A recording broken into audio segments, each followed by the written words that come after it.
এখনো শেখ হাসিনাই এই দেশের প্রধানমন্ত্রী, জনাব তারেক রহমান নয়। হাবিবুর রহমান হাবিব উনি অন্তত ওনার জায়গা থেকে স্বীকার করেছে, সেটা হচ্ছে যে ইঞ্জিনিয়ারিংটা হয়েছে। সিটি কর্পোরেশন দলীয় প্রশাসক দেওয়াতে কোনো অন্যায় না। চাঁদাবাজ মুক্ত সমাজ বানাতে গেলে বিএনপিকে সর্বপ্রথম নিজের দলের মধ্যে একটা শুদ্ধি অভিযান চালাতে হবে।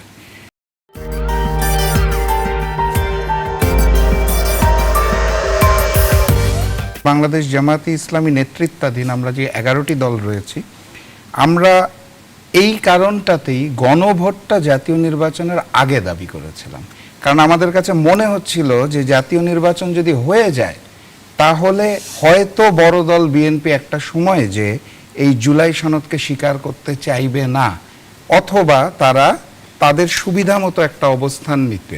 তো এই সব কিছু মিলিয়ে আমাদের একটা বড় দাবি ছিল গণভোটটা জাতীয় নির্বাচনের আগে হতে হবে।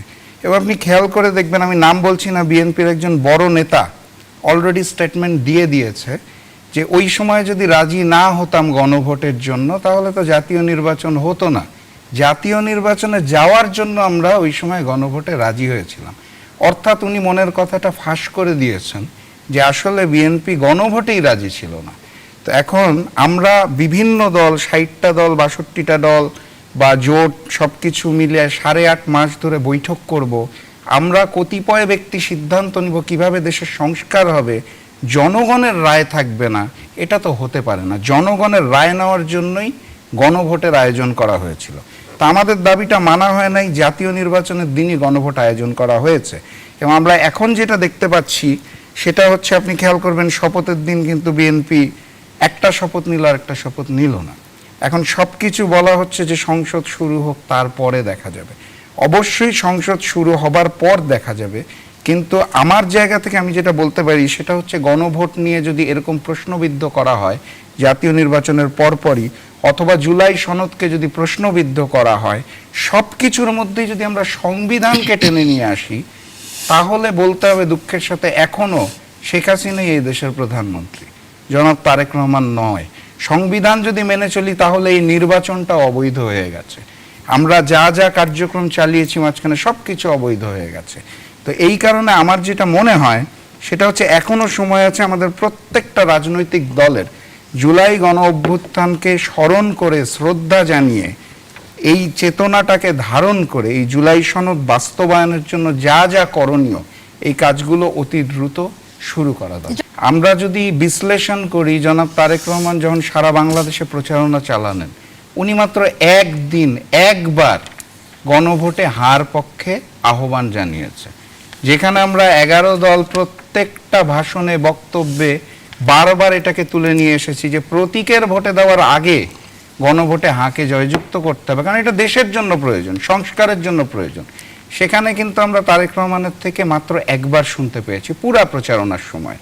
এবং পরবর্তীতেও এই যেটা বলছিলাম যে শপথ না নেওয়া, শপথের দিন শুধুমাত্র এমপি হিসাবে শপথ নেওয়া, এবং পরবর্তীতে বিএনপির বিভিন্ন নেতা যেইভাবে করে জিনিসটাকে দেখছেন, তাতে এটা একটা ধারণা করাই যায় যে পর্দার অন্তরাল থেকে বিএনপির বোধহয় এই জাতীয় বিষয়গুলোতে, সনদে, সংস্কারে তাদের বোধহয় একটু মানসিকভাবে চাপ আছে। কারণ আপনি খেয়াল করে দেখবেন যে কোনো বিষয় আসলেই বিএনপি সংবিধানকে সামনে নিয়ে আসে, সবসময় সংবিধানের দোহাইটা দেওয়া হচ্ছে।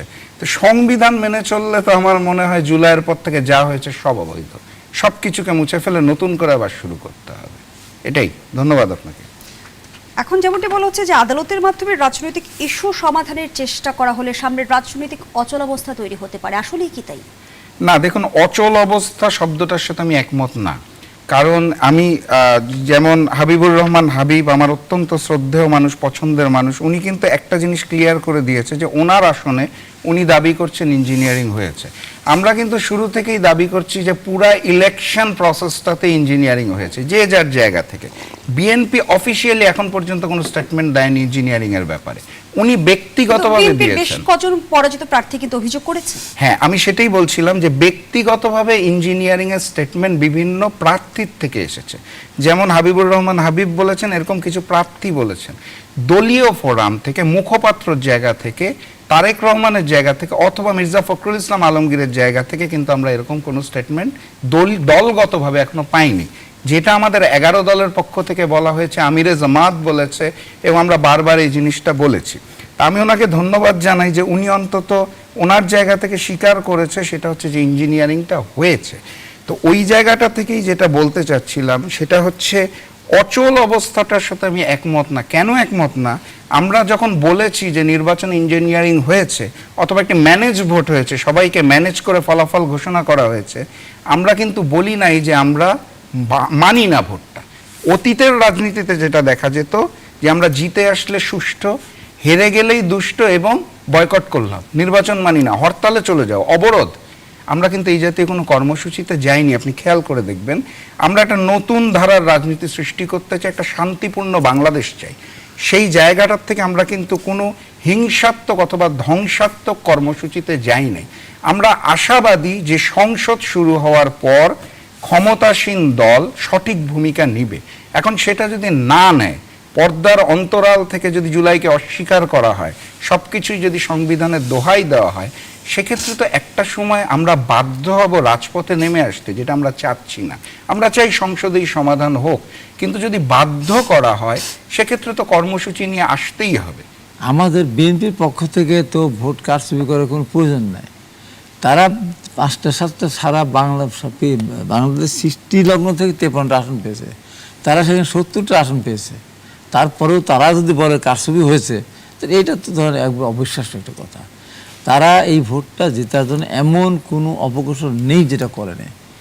একেবারে ইউনো থেকে শুরু করে বদলানো থেকে শুরু করে টাকা পয়সা দিয়ে আর্থিক, আমার ওখানে 7 জন প্রার্থী ছিলাম, সবগুলো এজেন্টকে তারা কিনে নিয়েছে, সবগুলো এজেন্টকে কিনে নিয়েছে। আমি কিন্তু আমাকে অনেকে বলেছিল, ভাই আমার 2-1টা এজেন্ট অন্যদের মধ্যে কেন নেবো, এখানে যার এজেন্ট সেটা ভোট করবে। কিন্তু দেখা গেছে যে তুমি কে, অমুক, ভাই তুমি কোন দল, আর বলতে পারে না, যে আমাকে দিয়ে বসে দিয়ে গেছে। এটা একটা অন্যায়। টাকা দিয়ে ভোট কেটে অন্যায়, প্রিজাইডিং অফিসারকে টাকা দেওয়া এটা একটা অন্যায়, পুলিশ প্রশাসনকে টাকা দেয় এটা একটা অন্যায়। মানে এমন কোনো অপকৌশল নেই যে অপকৌশল সরকার মানে 11 দলীয় জোট গ্রহণ করেনি, জামাত গ্রহণ করেনি, এমন কোনো কৌশল নেই। একটা কৌশল পাবে না যেটা বাদ গেছে তারা। এই যে অবস্থা, তারা অভিযোগ নিয়ে আসছে যে বিএনপির বিরুদ্ধে, এটা মোটেই ঠিক না। হ্যাঁ, এমন যদি হতো তারা অনেক আসন আগেও পেয়েছিল, 100 আসন পেয়েছিল, এখন তাদের আসন কমে গেছে। তা বিএনপি তো মরছে ওই জায়গায়। যদি শুধু বিদ্রোহী প্রার্থী না থাকতো তাহলে আজকে এই প্রশ্নগুলি আসতো না। নির্বাচনের পর রাষ্ট্রীয় প্রতিষ্ঠানগুলোতে দলীয়করণের অভিযোগ তোলা হচ্ছে। দলীয়করণ তো এখন রাষ্ট্র করে 6 সিটের প্রশাসক, বাংলাদেশ ব্যাংক, বাসস দুদকের নিয়োগ নিয়ে কিন্তু দলীয়করণের অভিযোগ। দলীয়করণ তো এগুলো তো দলীয়করণের সংস্কৃতি থেকে দলীয়করণ সংস্কৃতি এখন কি করবে? আপনার পৃথিবীর কোন সব দেশেই তো নির্বাচনের পরে তো টোটাল প্রশাসন তারা নিজের হয়ে যায় না। মার্কিন যুক্তরাষ্ট্রে যান, টোটাল প্রশাসনটা সেট পরিবর্তন হয়ে যায়, সব জায়গাতেই পরিবর্তন। এখন দল আপনার নীতি আদর্শ বাস্তবায়ন করবেন, আপনি যদি দলীয় আদর্শের লোক না হয়, সে আপনি বাস্তবায়ন করে কী করে?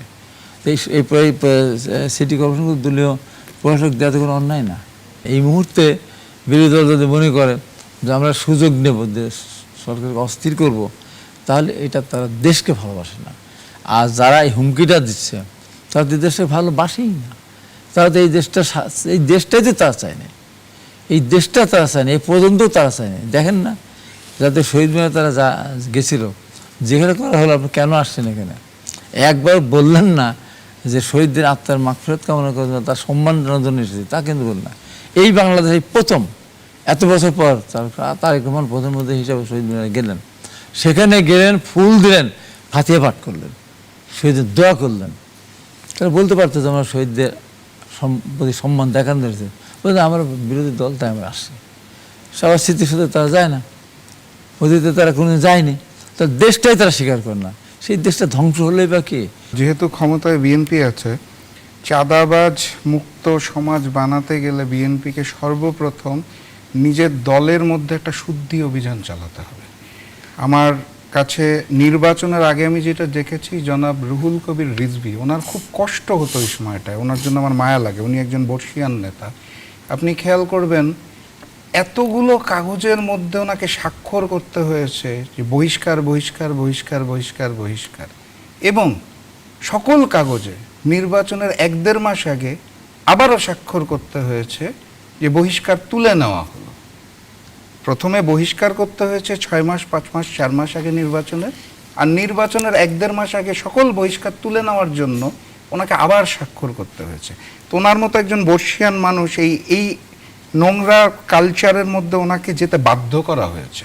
ওনার সামনে কাগজ যেত, উনি সাইন করতো, ওনার জন্য এখানে আমার মায়া লাগে।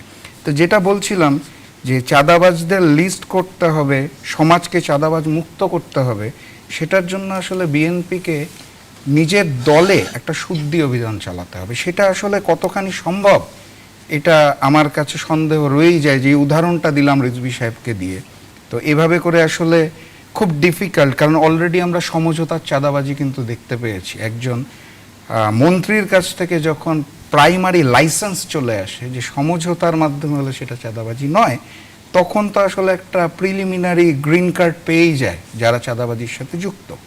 তো এই কারণে আমি মনে করি যে কাজটা খুব ডিফিকাল্ট, বলা সহজ। সেই সঙ্গে স্বরাষ্ট্রমন্ত্রী কিন্তু আরো জানিয়েছেন যে অতীতের মতো তাবেদারি নয়, পুলিশকে জনবান্ধব পুলিশে পরিণত করা হবে, ব্যক্তিকেন্দ্রিক কোনো পুলিশিং চলবে না, পুলিশ আইনের গতিতেই চলবে। এটি বাস্তবায়ন করা কতটা চ্যালেঞ্জিং? আমরা আসলে বাংলাদেশ নিয়ে কথা বলছি, কোনো ইউরোপের কান্ট্রি না, আমরা আলোচনা করছি বাংলাদেশ নিয়ে। এখানে আসলে এই জিনিসগুলো শুনতে খুব ভালো লাগে, দেখতেও খুব ভালো লাগে। ধরেন প্রাইম মিনিস্টার প্রোটোকল ছাড়া 4টা গাড়ি নিয়ে মুভ করছে, দেখতে কিন্তু খুব ভালো লাগে, গর্ববোধ হয়। হ্যাঁ, কিন্তু উনি সকাল 9টার সময় যাচ্ছেন অফিস করতে, পাশে একটা অনুষ্ঠান আছে, পায়ে হেঁটে চলে গেলেন।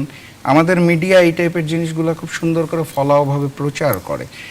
এই ধরনের শো অফগুলো আসলে দেখার জন্য খুব ভালো, কিন্তু আসলে ওই যে যখন ওনার একটা ফোনে ওই যে এক স্কুল ছাত্র অপহরণ হয়েছে, 1 ঘন্টার মধ্যে উদ্ধারও হয়ে যায়। তো এই টাইপের বিষয়গুলো আমাদের আশা জাগায়, কিন্তু একই সাথে সাথে আমরা নিরাশ হয়ে যাই। গত 2 সপ্তাহে 40টা খুন হয়েছে, যার মধ্যে 8 জন হচ্ছে নারী। আপনি মিডিয়া কর্মী, আপনি নিশ্চয়ই জানেন। ধর্ষণের সংখ্যা বেড়ে গেছে। সমঝোতার চাঁদাবাজির কথা বললাম, জেলায় জেলায় আওয়ামী লীগের অফিস উদ্বোধন করা হচ্ছে। আমার অনারেবল প্রাইম মিনিস্টার এই বিষয়গুলোতে কেন ফোন করে না? উনি কেন শুধুমাত্র যে একটি স্কুল ছাত্র অপহরণ হলো সেই সময় ওনাকে ফোন করতে, বাকি সময় উনি কেন ফোন করেন না? স্বরাষ্ট্রমন্ত্রী কেন ওই সময় ফোন করে না? এই ব্যবস্থাগুলো দ্রুত কেন হচ্ছে না?